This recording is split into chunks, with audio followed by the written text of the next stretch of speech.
تو کہا والعادیات ضبحا، قسم ہے تیز رفتار گھوڑوں کی، جب وہ دوڑتے ہیں تو ان کے سینوں سے آواز نکلتی ہے۔ فالموریات قدحا، اور وہی گھوڑے جب پتھریلی زمینوں میں جاتے ہیں تو ان کے پاؤں سے لگی ہوئی کھریوں کے ٹکرانے سے چنگاریاں نکلتی ہیں۔ فالمغیرات صبحا، اور صبح کے وقت وہ لشکروں کو طاقت و تاراج کر کے رکھ دیتے ہیں، اچانک حملہ کرتے ہیں۔ فَأَثَرْنَ بِهِ نَقْعًا، اور پھر گرد اڑتی ہے۔ فَوَسَطْنَ بِهِ جَمْعًا، اور وہ لشکروں کے اندر جو ہے وہ گھس جاتے ہیں اور لشکروں کو توڑ کے رکھ دیتے ہیں، ان کو طاقت و تاراج کر کے رکھ دیتے ہیں۔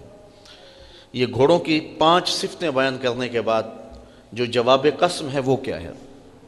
میں کہوں نا مجھے قسم ہے اللہ کی، مجھے قسم ہے جلالت والے رب کی، مجھے قسم ہے عرش کے مالک کی، تو آپ ایک دم الرٹ ہو جائیں گے کہ یہ قسموں پہ قسمیں کر رہا ہے تو کہنا کیا چاہتا ہے۔ تو قسم کے بعد جو بات کہی جائے اس کو جواب قسم کہتے ہیں۔ تو رب ہو کے قسمیں کر رہا ہے، اور قسمیں بھی گھوڑوں کی اداؤں کی۔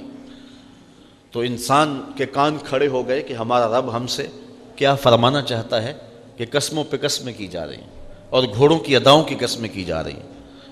تو جواب آیا ان الانسان لربہ لکنود، بے شک انسان اپنے رب کا بہت ناشکر ہے۔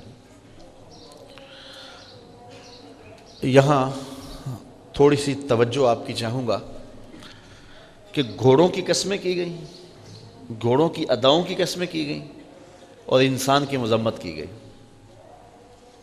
یا اللہ، انسان کو ناشکرہ کہنا ہی تھا تو کسی اور موقع پہ کہہ لیا جاتا۔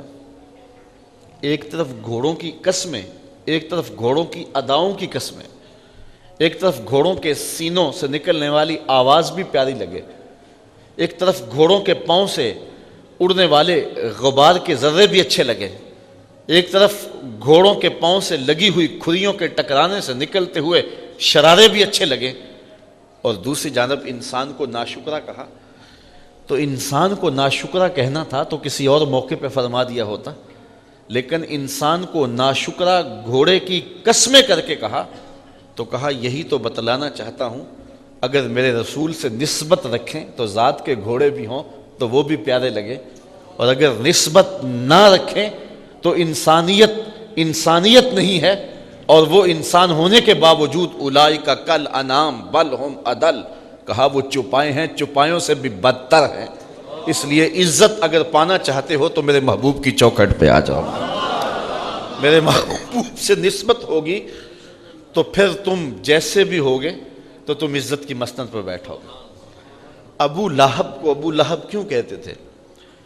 کہتے ہیں کہ اس کا رنگ شعلے کی طرح چمکتا تھا، قریشی النسب تھا، ہاشمی النسل تھا، اس وجہ سے اس کا رنگ شعلے کی طرح چمکتا تھا۔ ابو لہب اس لیے کہہ دیتے ابو لہب، لیکن ذلت کے گڑھے میں گر گیا اس لیے کہ نسبت میرے رسول سے نہ قائم ہو سکی۔ اور دوسری جانب رنگ کالا ہے، ہونٹ موٹے ہیں، ذات کا حبشی ہے، لیکن ممبروں میں بھی آج تذکرے بلال حبشی کے ہیں اور محرابوں میں بھی تذکرے بلال حبشی کے ہیں۔ تو یہاں ذات نہیں دیکھی جاتی، یہاں دیکھا جاتا ہے میرے رسول سے نسبت کس کی ہے۔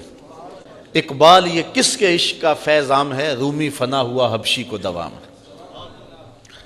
میں اس بڑے مجمع میں اگر آپ سے پوچھوں کہ جب میرے حضور تشریف لائے تھے تو اس زمانے کے کیسر کا نام کیا تھا، تو شاید اس دور کے کیسر کا نام آپ نہ بتا سکیں۔ کسی کا تاریخ کا تازہ مطالعہ ہو تو وہ کوئی اس وقت اسے نام ذہن میں ہو تو وہ ایک الگ بات ہے، لیکن مجموعی طور پہ اس دور کے کیسر کا نام کسی کو نہیں آتا ہو۔ میں اگر پوچھوں کہ جب میرے حضور آئے تھے اس دور کے خاقان کا نام کیا تھا، اس دور کی طاقت تھی، لیکن آج اس دور کے خاقان کا نام کسی کو نہیں آتا ہوگا۔ میں پوچھتا ہوں جب میرے حضور تشریف لائے تھے تو اس دور کے کسرا کا نام کیا تھا، اس دور کا اوباما تھا، لیکن آج کسی کو اس دور کے کسرا کا نام نہیں آتا ہوگا۔ اور میں اگر اس مجلس میں موجود سب سے کم عمر کے بچے سے پوچھوں کہ میرے حضور کے مؤذن کا نام کیا تھا، تو وہ سر اٹھا کے بلال حبشی کا نام لے گا یا نہیں لے گا؟ تو پھر جو نسبت رسول سے رکھ لے، تعلق حضور سے رکھ لے تو پھر رب اسے مرنے نہیں دیتا، اس کا ذکر مٹنے نہیں دیتا، ورنہ نام بھی باقی نہیں رہتا۔ تو انسان کو ناشکرا گھوڑوں کے وصف بیان کرنے کے بعد کہا گیا کہ اگر میرے رسول سے نسبت رکھتے ہوں تو ذات کے گھوڑے بھی ہوں تو وہ بھی محبوب ہیں، اور اگر نسبت نہ رکھتا ہو تو ہاشمی النسب بھی ہو، قریشی النسب بھی ہو، اور رنگ انگارے کی طرح چمکتا کیوں نہ ہو، مکے کا سردار کیوں نہ ہو، اللہ اسے پرے کا کی حیثیت نہیں دیتا، اس لیے کہ اس کی نسبت میرے رسول کے ساتھ نہیں ہے۔ تو رب لوگوں کو دیکھتا ہے محبوب کی نسبت کے حوالے سے، جس کی نسبت محبوب سے جڑی ہے، جس کا تعلق حضور سے جڑا ہے، تو اللہ تعالیٰ اس کو سر بلند کر دیتا ہے، چاہے وہ ذات کا گھوڑا ہی کیوں نہ ہو، وہ ذات کا اونٹ ہی کیوں نہ ہو، بلکہ نبی سے نسبت ہو جائے تو ذات کی چیوٹی ہی کیوں نہ ہو، بلکہ نبی سے نسبت رکھنے والے ولیوں سے نسبت ہو جائے ذات کا کتا بھی کیوں نہ ہو، تو رب کو وہ بھی پیارا لگتا ہے، اور اس کی ادائیں قرآن میں اللہ بیان کرتا ہے۔